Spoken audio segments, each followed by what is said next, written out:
Bom dia, boa tarde, boa noite. Eu, antes de mais nada, quero avisar a nossa enorme audiência que hoje, provavelmente, ela verá o posse de bola de mais mau humor de todos os tempos, porque, numa circunstância rara, há mais derrotados do que vitoriosos na mesa, embora não haja mesa,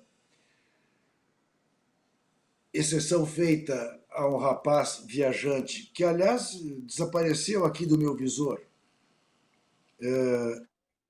Caiu a internet dele. Veja, seria, digamos, o toque de bom humor, porque Zé Trajano anda a pé da vida com a América dele.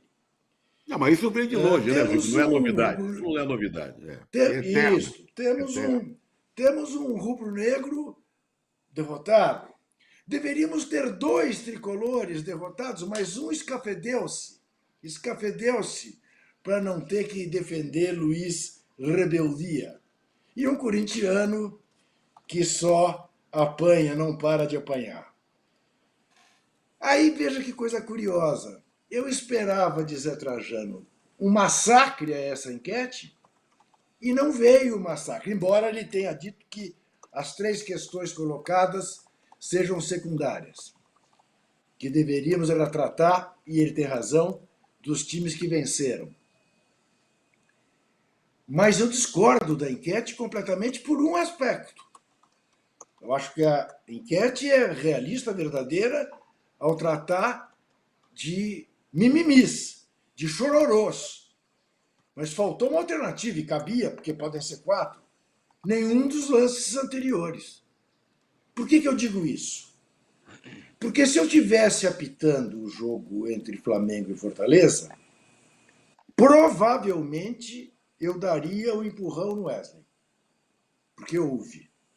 Ah, se foi suficiente para. Ora, os caras estão subindo, tomam um toque nas costas, é óbvio que ele se desequilibra.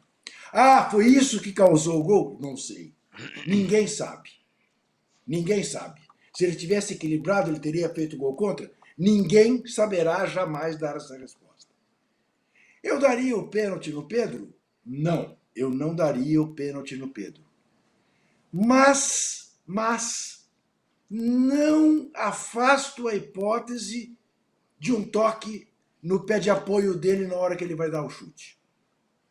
Que a árbitra viu. Que o VAR confirmou. Não vou achar que é um lance escandaloso. Não vou. Como eu não sou capaz de dizer se houve barriga ou mão do Paulinho.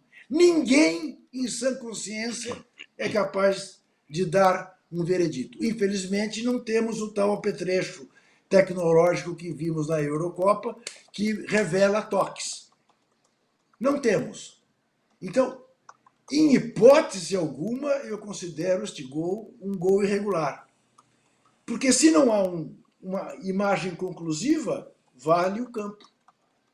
Então, eu acho que nenhum dos três lances citados pela nossa enquete são lances que mereçam toda esta repercussão. Embora o jogo lá no Maracanã tenha acabado com menos repercussão pelos possíveis erros, porque, enfim, o Fortaleza ganhou, teria ganhado por 1-0 e não por 2-1 como ganhou, se os tais lances tivessem sido considerados como os que estão chorando gostariam que fosse. Então, eu acho isto sim. Viva o Vasco, que ganhou mais uma. Viva o Cruzeiro, que está se habilitando para brigar entre os quatro. Viva o Fortaleza, que foi ao Maracanã com quase 60 mil torcedores e ganhou do Flamengo, que padeceu pela última vez da ausência dos seus titulares. E viva o Palmeiras, que fez um belíssimo segundo tempo ontem na Casa Verde. Viva os gols belíssimos que aconteceram, o lançamento maravilhoso dado pelo Gustavo Gomes para o primeiro gol do Palmeiras, do Flaco Lopes, e a matada de peito do Flaco Lopes, o golaço feito pelo Atlético Goianiense.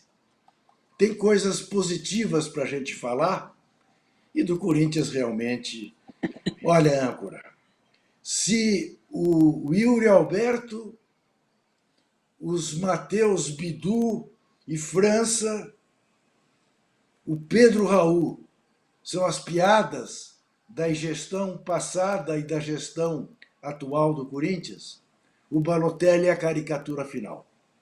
É o que falta. Se a direção do Corinthians acha que trazer este maluco beleza, aos 33 anos, vai abafar inquérito policial, responsabilização de quem levou grana por fora, tudo isso, eu acho que eles estão redondamente enganados. Os que estão sendo pagos para encher a bola desta gestão continuarão tentando encher a bola dessa gestão. A imprensa independente não vai abandonar aquilo que é realmente fundamental na vida corintiana. Ô, Mauro, o Juca falou que estava todo mundo like. de mau humor. Ah, é verdade. Qual é o deu... nosso número de likes, Juca? Já que você detonou na enquete, falou que o assunto é irrelevante. Vamos ficar em modestos 7 mil. Então tá bom, 7 mil, que não é muito modesto, mas tudo bem, 7 mil, vamos lá. Mauro, o Juca falou aí, não, tá todo mundo de mau humor, porque todo mundo perdeu, porque não sei o quê. Você está de mau humor? De jeito nenhum, Tá. Dormi super bem. Eu vou perder o humor por causa de Flamengo? Só o Juca que fure para achar um negócio desse. Já passou essa fase há muito tempo. Não sei, olha, para eu perder o humor tem que ser a falha do Pitico lá contra o Palmeiras, um negócio muito grande. Aí eu perco o humor. Mesmo assim, faço o meu trabalho normalmente. Né? Agora, perder o humor por causa de futebol é coisa do passado. Eu estou muito velho para isso. Ainda mais na situação, se for do ponto de vista do Flamengo, eu acho que foi um jogo péssimo, resultado horrível, mas o combo Copa América foi muito bom. O Flamengo está 2 pontos atrás do líder, 2 pontos atrás do vice-líder. Se antes da Copa América alguém dissesse que essa seria a campanha, né? Embora o final seja de um gosto ruim para o torcedor, foi muito bom. Acabou sendo muito bom. Agora, eu acho também, ontem teve pênalti para o Atlético Goianiense que não foi marcado, né? O jogo estava 1-0 Palmeiras. Para mim não foi pênalti do Pedro, para mim não foi falta do Wesley. Não consigo entender como que as pessoas têm tanta certeza dessa bola na mão do Paulinho. A imagem é inconclusiva. O que está havendo é que o técnico do São Paulo conseguiu mexer com a milícia tricolor paulista, né? Então a milícia está na rede social ali, muito ativa, atacando qualquer um que diga, olha, eu não consigo ver esse toque de mão, eu não consigo ver. Aliás, 2 ex-árbitros, um na televisão e o outro com quem eu conversei depois, também pensam a mesma coisa.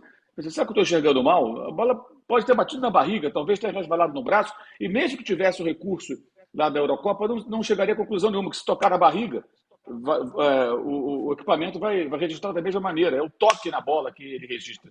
Então, se bate na barriga, ele vai registrar também. Foi na barriga ou foi na mão? Dá para perceber quando a mão está destacada e a bola resvala ou não na mão, como já aconteceu lá na competição europeia.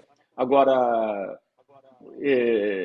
o que vimos ontem foi um espetáculo patético, né, do técnico do São Paulo, reagindo daquela maneira, diante de uma pergunta do Léo Lepre absolutamente normal. O Léo, que aliás é o jornalista que talvez melhor conheça o futebol sul-americano na atualidade, é um excelente jornalista, um cara muito sóbrio, conheço ele bem, não é de hoje, e fez uma pergunta obrigatória e normal. E o Zé Dia não só deu um chilique desnecessário, que funcionou, porque conseguiu atrair a milícia, até alguns colegas setoristas de São Paulo estão agindo, é isso aí mesmo. Quer dizer, o cara não sabe nem de que lado você está, diria aqui de Oliveira.